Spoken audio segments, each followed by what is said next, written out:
First of all, we're gonna call for a meeting between me, Lucas, and Martina.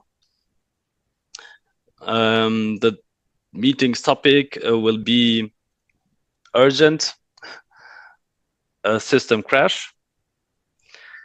And so I think they are already in this war room meeting right now. So they're there. Okay. Who's involved? So everybody's involved. Okay, so great. Okay, so everybody seems to be involved. Okay. So the meeting topic is going to be fixing the issue. Of course, what we need to do is we need to talk with our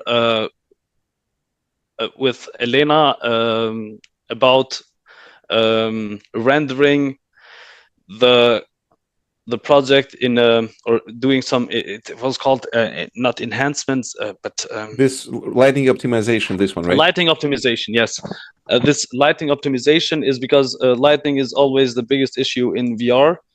It renders so hard that the computer can't process the lighting, and most of the time we worked with. So we can also write that we have to work with. No dynamic lighting, but we have to work with a baked lighting. So the lighting has to be fixed all the time. Fixed as in only one source of lighting, not another way. And all the objects that are in the virtual reality have to be optimized. So we can't have objects that are rendering high data files. So that's also usually an issue. So we have to lower the quality of the of the vision, thus improving the performance.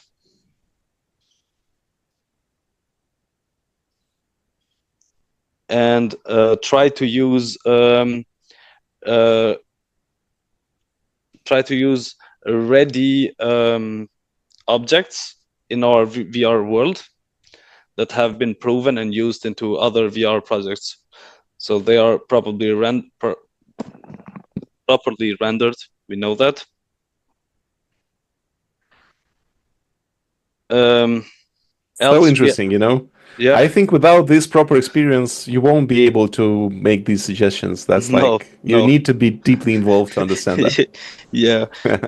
And sometimes it's also the case that we need to give a user guide as to how they have to set up the project, because that sometimes may crash the project as well. So we have to give a clear, defined guide and as to how you start the program. Okay. And I think this would and sometimes so in my project it was the case that we hired actually someone from Upwork, and he was a specialist. Yes, when it comes to optimizing VR games. So we need to probably hire a game optimizer, which we can consult as to how we can further improve our VR game.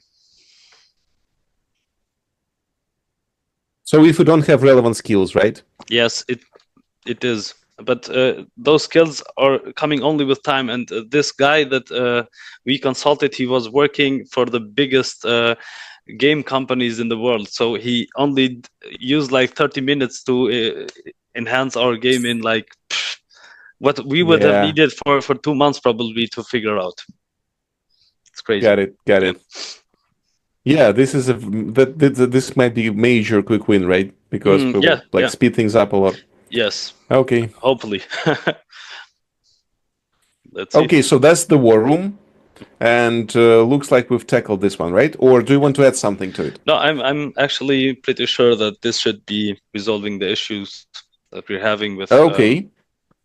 Yeah, you are very hands-on. You are basically solving it as a team member rather than project manager.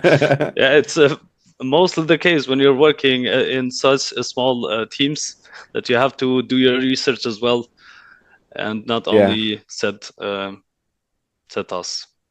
Okay. Anything else you want to add? Do you want to go through this actions taken and results and add something else, or are you fine with where we are? Probably I would also organize company dinner, because I've noticed that there are some a little bit of organize maybe not company dinner, but organize one day where we and the team would go off from work and to further connect with one another. So to further connect with one another. And so some sort of team building, right? Yeah, team building. Yeah. I think this would be interesting, since some of the people are complaining about micromanagement and stuff, and this also would improve the efficiency within the team, I think.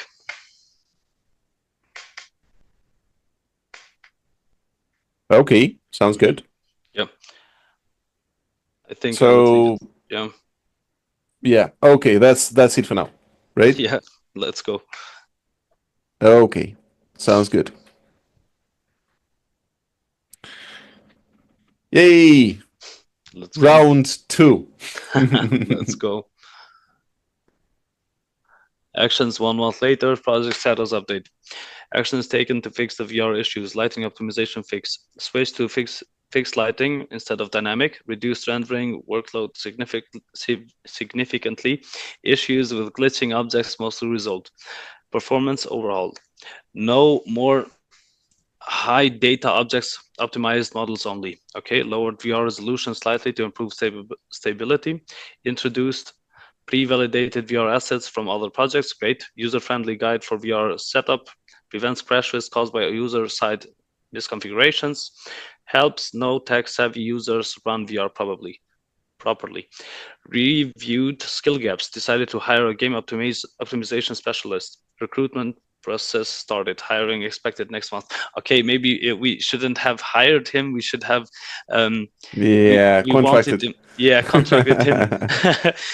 This will cost us a lot. We couldn't afford that. One of the team event. The team met outside work for an activity. Result: reduced tension, fewer complaints of micromanagement. Great. Lucas and Martina relationship improved slightly. Okay, great. These guys, hard to What's your best advice on how to do this team building and day out this day out? What would you do? Well, for me, I always try to go and drink a couple of beers with the colleagues here. It's always the best way to loosen up a little bit. Understand. In the case, same. Yeah, right. It's the loosest way to understand perspectives and be more loose about what you're doing. But also playing games, playing sports is also have been proven to be really like group sports, like football, basketball. Volleyball, whatever, where everybody is engaged. That's also a great way, I think. So the last day out I visited was X throwing and then beer. Okay. So it's like 2 in 1. It's perfect. It's perfect, really. Yeah, perfect. Yeah, sounds good. Good. All right. So current metrics. Almost on budget. We're performing great. SPI is improving, but still behind. It doesn't feel like extremely difficult project, you know. No. I need to fight him a little bit more to make sure that he understands what's the difficult project. Yeah, but actually, it's always the case in these VR projects. It's pretty straightforward because you can reach improvement really fast. The issue is that the clients are still not ready to suck in VR projects. So we always, our project was really innovative, but we didn't have a real target group as to whom we wanted to sell this game to, because you would need somebody who's really rich to care about this kind of stuff, or so most of the time the idea is great, the project is great, also the team is great, but the market isn't there yet. The market isn't there yet. Yes, exactly. Yeah, I get it. Okay, team morale is high. Yeah, you managed to turn this around. I don't think this you would succeed as much, on the real project. It's hard. It's all hard to do that. Major wins: VR performance improved by 30%, lighting issue resolved, no more crashes, team morale boosted by team building event, game optimization expert is on the way. Okay, still slightly behind schedule. Market research has been slow. David is struggling to provide clear insights. Okay, we should have to help David. Stakeholder crisis, unreasonable requests. Senior stakeholders demand. A high-level executive unexpectedly demands that the project pivot to completely multiplayer VR experience, claiming that single-player VR is dead, and we need online social spaces. He doesn't understand problems. That's why it's called unreasonable request. It is, but that's what we face, Yeah, that's awesome. Stakeholders all the time. This is this is my main issue now. So now it's not an issue for the developers.